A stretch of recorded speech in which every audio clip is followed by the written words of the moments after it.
What's up? Ridgery5678 here. Welcome back to Very Good. Alright, so today is a day they finally released a new story, a new DLC called The Railway Horror. Now, I gotta be honest, I'm not quite familiar with The Railway Horror. In fact, I'd actually never heard of it until I heard that this game was coming out. So I'm not quite sure if this even Lovecraftian, but we're gonna see, you know? I mean, we're gonna see. It's not an official well, there you go. It's not an official Lovecraft story, even though it may sound familiar to some of you. It's an excerpt from the writer's letter to his friend, Donald Wandre, from November 24th, 1927, in which he described one of his dreams, or rather, a nightmare. All profits from DLC donated to humanitarian aid. Okay, cool. Sweet. So now we're doing My this dreams for occasionally approached the fantastical in character, though falling somewhat short of coherence. One scene is especially stamped upon my recollection. That of a dank, fetid, reed-choked marsh under a gray autumn sky. Wow. Cool. Alright, how do I... Okay, so it's right mouse to do that. Okay. So, okay, interesting. Alright. So, yeah, like I said, this is brand new to me. The Dagon I've already kind of went through before, so it's I already know, what happens and stuff. Plus, I read the story before. But this is completely new, so I might be exploring. But if you guys remember, though, that there's little secrets that we can look for and find, that'll give us facts and stuff. So, dreams and letters. In letters to his friend Donald Wandre, Lovecraft described two of his dreams. After the writer's death, they were sold to the publisher of the Science-Snaps Bazaar magazine and published in the form of short story. So yeah, so one thing that magazines back in the day did was short stories and stuff like that. So I'm not quite sure if they do it nowadays. I never really read in magazines unless it was Game Informer, back in GameStop days. But yeah, the first one, titled "The Very Old Folk," tells the story of the provinces of the Roman Republic and mysterious mountain inhabitants performing terrible rituals. By the way, sorry if there's a lawnmower going off in the background or something. Of course, the guy decides to blow leaves as soon as I record. Thanks, dude. I mean, seriously, thank you though, because I mean, if he wasn't doing it, I sure as hell wouldn't be doing it. So, or actually, I would be, but it would be a long time. All right, anyway. The second one was titled "The Thing in the Moonlight" and was published in January 1941. The publisher added a fabricated beginning and ending to it, in which Lovecraft, unable to free himself from the nightmare, mentally contacts a stranger. Other publishers later reprinted the story, unaware that some of the text was not authentic. It is this dream that we present here in its original form without any addition. Yo, with the mind that Lovecraft had, I would have loved, you know what? If there was a conversation that I could have with Lovecraft, it would be about dreams. Because I have some of the weirdest dreams. I honestly, I can go off all day telling you about my dreams and stuff. But, yeah, man, they're weird. Maybe I should become a short writer or something like with that. a rugged cliff of lichen-crusted Yeah, right. stone rising to the north.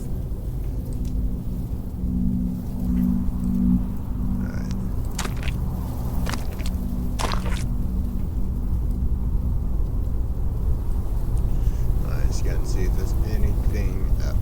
Oh, hello. Donald Wandre. Alright, so here's our author. Donald Wandre, the recipient of the letter containing the story presented here, had a significant impact on the career of the writer from Providence. One of Lovecraft's most famous stories, The Call of the Cthulhu, was initially rejected by the publisher of Weird Tales magazines. Wandre visited his office and made a small provocation during the conversation, suggesting that Lovecraft was looking for other magazines to expand his audience.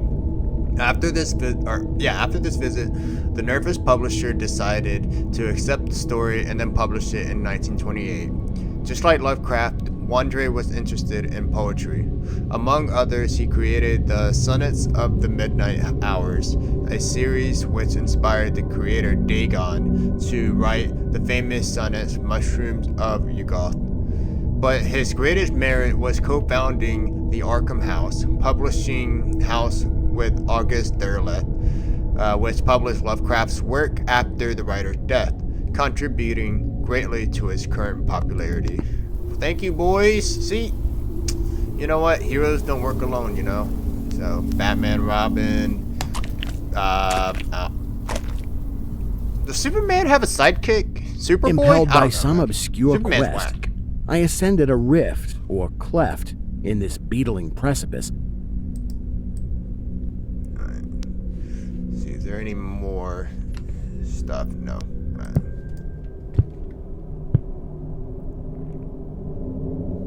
Noting as I did so the black mouths of many fearsome burrows extending from both walls into the depths of the stony plateau. Ew.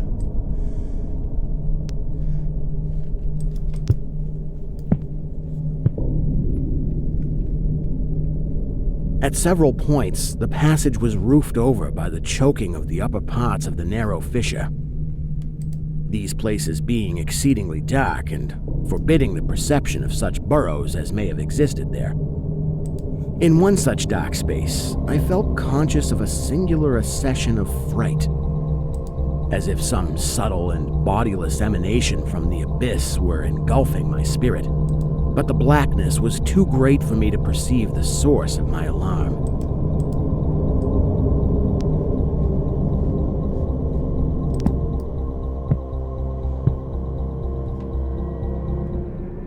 At length, I emerged upon a tableland of moss-grown rock and scanty soil, lit up by a faint moonlight which had replaced the expiring orb of day. Casting my eyes about, I beheld no living object, but was sensible of a very peculiar stirring far below me amongst the whispering rushes of the pestilential swamp I had lately quitted.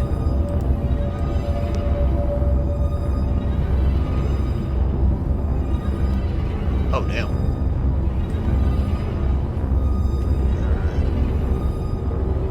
I'm sorry, but I love night skies in video games, dude. They're so pretty. I always look at skyboxes in video games. I don't know why. Dreamland. Dreams have often been an inspiration for Lovecraft. Dagon is a good example. Moreover, the writer often set the action of his stories in the Dreamland, a separate world filled with unique places, creatures, and legends. This informal dream cycle includes stories written between 1918 and 1932, such as The Castle Ulthar, which is a very good story, The Doom That Came to Sarnath, Polaris, and The Silver Key. They show a slightly different side of the author of Call of Cthulhu, and inspirations with the work of Lord Dunsany. The protagonist associated with the Dreamland is Randolph Carter, known from, among others, one of Lovecraft's longest stories, The Dream Quest of Unknown Kudath. It tells the story of Carter's journey through amazing lands in search of a wonderful city that appeared to him in his dreams. So one cool thing that I noticed that Lovecraft did is that he would definitely make his stories in the same universe. So sometimes you'll meet characters from other stories. They're like side characters and stuff like that. But I do remember Randolph Carter. There was this one story I remember where this guy was looking for like a lost city, and I don't know if it was Randolph Carter. I've read it once, and it's been like about a year or two since I read it. But yeah, but I thought that was cool. I love it when like, you know, creators put all their shits into like one universe, stuff like that, you know. Makes it feel more impactful. Okay, that looks weird.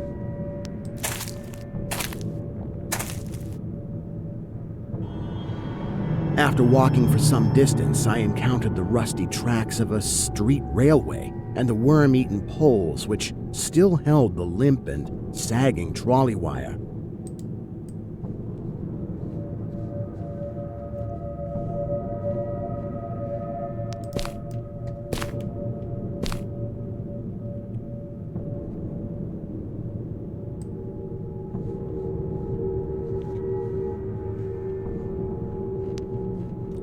Here we go. Ugh. Ugh. Oh shit, I didn't get to read that thing. Borrowed concepts. Lovecraft believed that authors could make their stories more credible by exchanging ideas and drawing from each other's works. That's actually smart. That's not bad. The best example is the famous invented book Necronomicon, which also appeared in the works of his friends, such as Robert Bloch, later creator of Psycho, Robert E. Howard, creator of Conan the Barbarian. His presence in the works of various other writers has even led to the mythologization of the Necronomicon, and the appearance of reference to the book in countless novels, films, and other works of pop culture. Lovecraft himself also used elements of other people's work, such as the books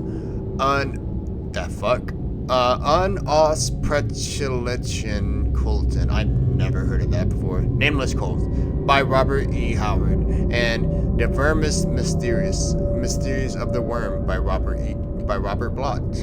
Haster, a creature borrowed from Robert W. Chambers, author of The King in Yellow, who was inspired by Ambrose Bierce.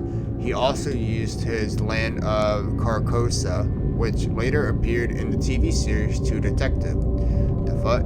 Sastogua, a creature invented by Clark A. Smith. Lovecraft slightly changed its appearance and included it in his stories.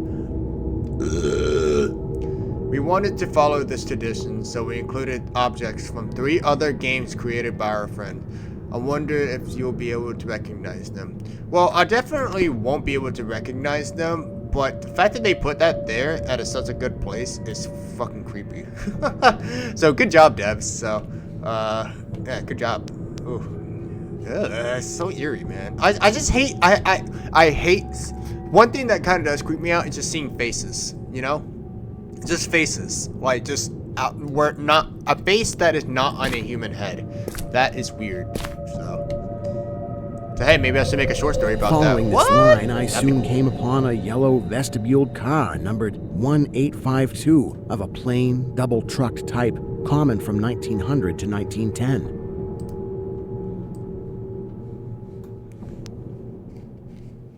Alright.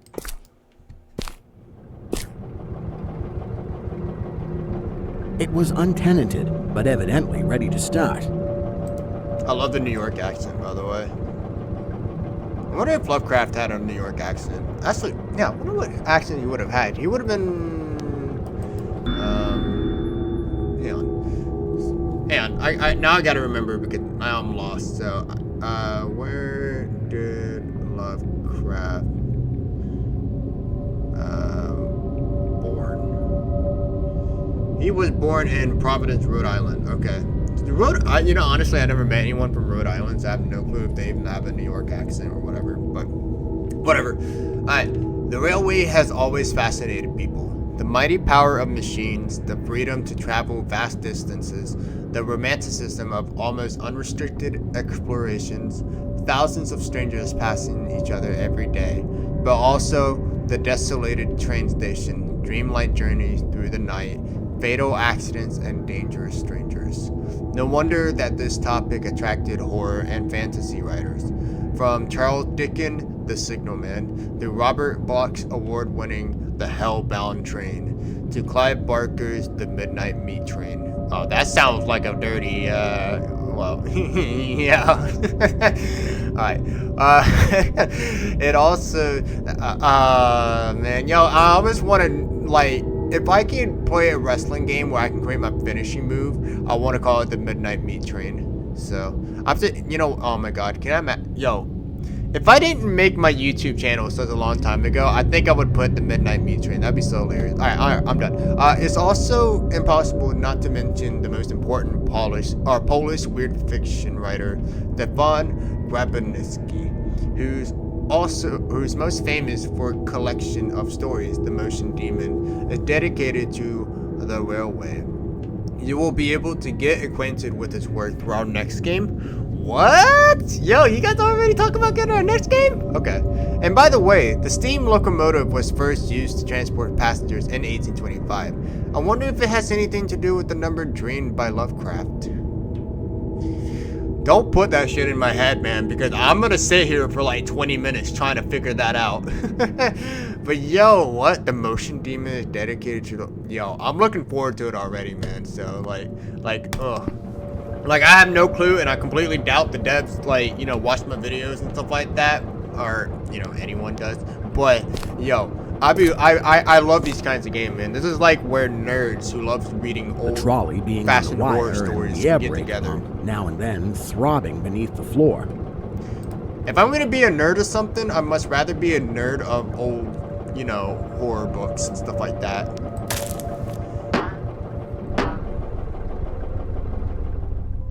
I boarded it and looked vainly about for the light switch. There it is. Ooh. Oh yeah, that's kind of eerie, and that music. Noting as I did so the absence of controller handle, which implied the brief absence of the motorman. Then I sat down in one of the cross seats toward the middle, awaiting the arrival of the crew and starting of the vehicle. You're waiting for people to join you on this railway. You know, from my from my impression, I think that if anything else is alive in the wasteland, it's probably gonna try to eat our butt. So, might not be a good idea, you know?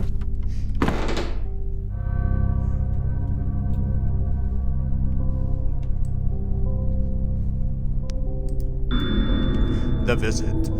In 1927, Donald Wandre hitchhiked from Minnesota to Rhode Island, to visit Lovecraft. So, you know, sorry, but, you know, I know a good amount of, like, older, like, boomers and stuff like that hitchhike like that. Like, my dad once hitchhiked from California to Canada, and then came back from Canada back to California. I'm like, bro, I can barely hitchhike to the Taco Bell across the street. So like, like that's some I don't know, man. It's kind of nuts. But you know, I never actually asked him like, so what did your like adventure was like? You know, because you know how they say it's not the destination, it's the adventure. So I gotta ask him that. All right. Anyways, let's see. So sometimes having to spend night hours or outdoors during the night or during the trip. Over the course of more than 2 weeks, Lovecraft showed the guests around the most interesting places in his hometown of Providence and the surrounding area. Wait. Sometimes having spent 2 weeks, Lovecraft showed the guests around the most interesting places. Okay, so even though like we can kind of conclude that Lovecraft was a bit weird and he was definitely an introvert. I mean, it definitely shows that he was still sociable, and that's the thing that most people kind of get wrong about, you know, as introverts, is that we do socialize. Okay, like here I am on YouTube right now making videos for like, I don't know, like maybe tens of people. Sometimes I'll get 100 views, which is really awesome. But yeah, and we do like to socialize. We do like to hang out with friends, stuff like that. But we get our energy and stuff like that from being by ourselves and stuff like that. So, so yeah, you know, hey, introverts, shout out. Alright. They also went among others to Boston, where the writer wanted to show his friend the house, which partially inspired the story Pickman's Model. I love that story! Oh my god, yo, Pickman's Model is so weird. Oh, it's so good. That's one story I highly recommend anyone to read if you want to read a good Lovecraftian story. Oh man, that's creepy. Oh, it's a good one. Unfortunately, it turned out that it has been demolished. Okay. However, the truly chilling, literally, event occurred later when another of Lovecraft's friends, James E. Morton, arrived. The three of them went to a store in Warren where they took part in an ice cream eating contest. Wait, what? However, chilling event occurred later when another of Lovecraft's friends, James F. Morton, arrived. The three of them went to a store in Warren where they took in an ice cream eating contest. I do not see Lovecraft doing this, but that's awesome. Alright, each of them tried as many as 28 types, and Lovecraft himself admitted that he ate about 20 or 2.5 liters of the delicacy. A statement describing their feat was framed and hung on the wall of the store. Man, is this still there? I would love to see if that place is still there. Yeah, that's dope. I always want, if there's one place I want to like visit, I would definitely love to visit Lovecraft's grave. So, I've seen his like memorial site and stuff like that, and at first, like it was just a basic tombstone because nobody knew who he was. But people eventually funded and gave Lovecraft a proper tombstone where it's like tall, it's giant, and there's like basically a tower there and shit like that. So presently, I heard a swishing. In the I don't think they put a Cthulhu. Was left and saw the dark forms of two men looming up in the moonlight. They had the regulation caps of a railway company, and I could not doubt but that they were the conductor and motorman. Then one of them sniffed with singular sharpness and raised his face to howl at the moon. Okay. The other dropped on all fours to run toward the car. Yeah, okay. I leapt up and at once raced madly out of that car. I mean, there's pretty much no other options than the GTFO, man.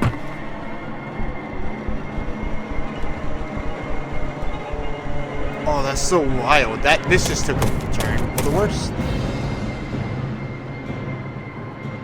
And away across endless leagues of plateau till exhaustion waked me.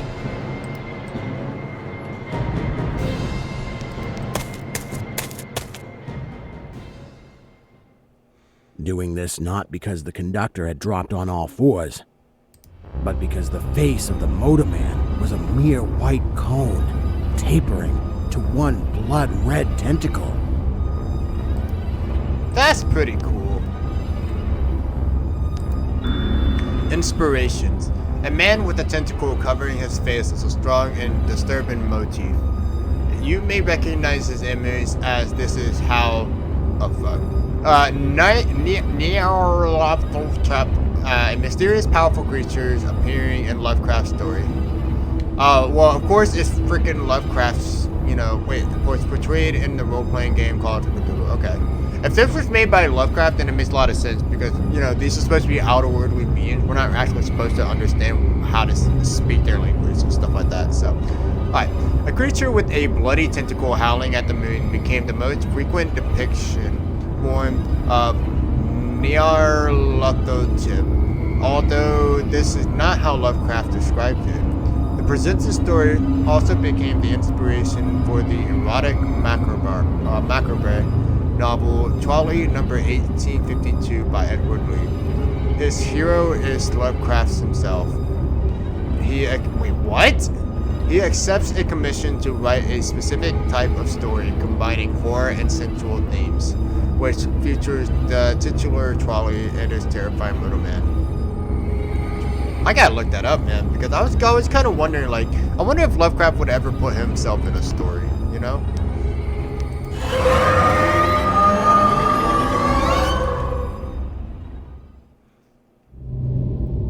And there you go.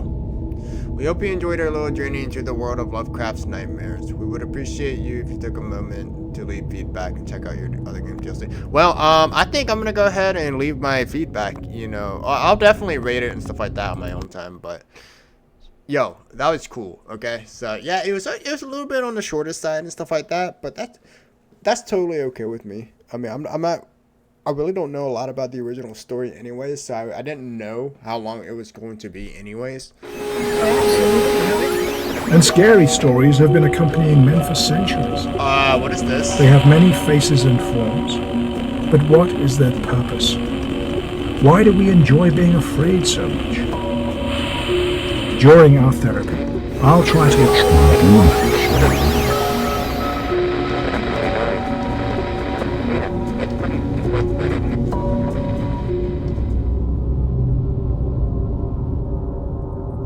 Kind of. What, are you gonna be taking me to the Steam page? Oh yeah, you are. Wait, is this thing available for pre-order or something? No, not yet. Okay. Well, it will be at some point, but holy shit, yeah. So, yeah, if you're interested in, like, supporting these guys and stuff like that, I highly do recommend it. You know, of course, if you're interested. I can understand that this, you know, not a lot of people might vibe with, this particular type of gameplay and stuff like that, because it's not your usual, you know, Resident Evil going around shooting zombies in the head and stuff like that, or your Call of Duty, you know, drop shotting kids and stuff like that. Drop shotting kids, that sounds really way terrible than like spoken than like saying it in your head. But anyways, but yo, yeah, I mean, yeah, this is like my kind of shit. Like, this has always been the type of horror that I've been into. Like, I've always been into the creepy, weird, psychological, you know, insane horror, stuff like that. And I do like boo haunted house jump scares, stuff like that, but but they're so, I don't know, I feel like this kind of horror and stuff like that, I don't know, man, it's like there's so much more build up to it, and there's honestly, I don't fucking know. I really don't know why I like this just attracts me so much more. I don't know. Maybe I'm just nostalgic or something. Yeah, that's all I can really say. So I don't know, man. Oh, well, there you go. There is the Railway Horror DLC. So, like I said, a little bit shorter, but you know what? This is pretty cool, you know? I mean, I feel like this is probably one of the best way to read up on Lovecraft stories, is to go through stuff like that. I mean, it's still pretty new. I believe that Dagon came out, like, maybe, like, a year or two ago. I honestly, it's been such a long time since I played Dagon for the first time that I can't quite remember. But, yeah, you know, I mean, it's a very good interactive way to understand the story and stuff like that. And then eventually we are going to be playing The Little Glass Bottle, which I believe is a story that Lovecraft written when he was a kid about being a pirate looking for like a bottle, you know, because it's supposed to reveal a treasure map, I believe, to, you know, treasure and stuff like that. So it's a fun story, you know. It's pretty cool, and we get to learn a little bit more about Lovecraft childhood and stuff like that too. So I'm looking forward to it. We'll definitely probably bounce into it. Maybe it'll definitely have to be after October, because again, you know, this is dedicated. October is the only month that I really play horror games. So I'm dedicating the month to October. So, but I'm so glad that this DLC came out this month and stuff like that. Really cool, awesome. I'm excited that I get this opportunity to play this stuff and experience this kind of stuff. So that's why I would never, you know, say, oh yeah, I want to go back to the 1950s or 40s, something like that. I'm sure life was cool and stuff like that, but I'm happy with the stuff that I got now. So, anyways, I'm gonna go ahead and end the episode here. But thank you guys so much for watching, as always, and I'll see you in the next one. Later.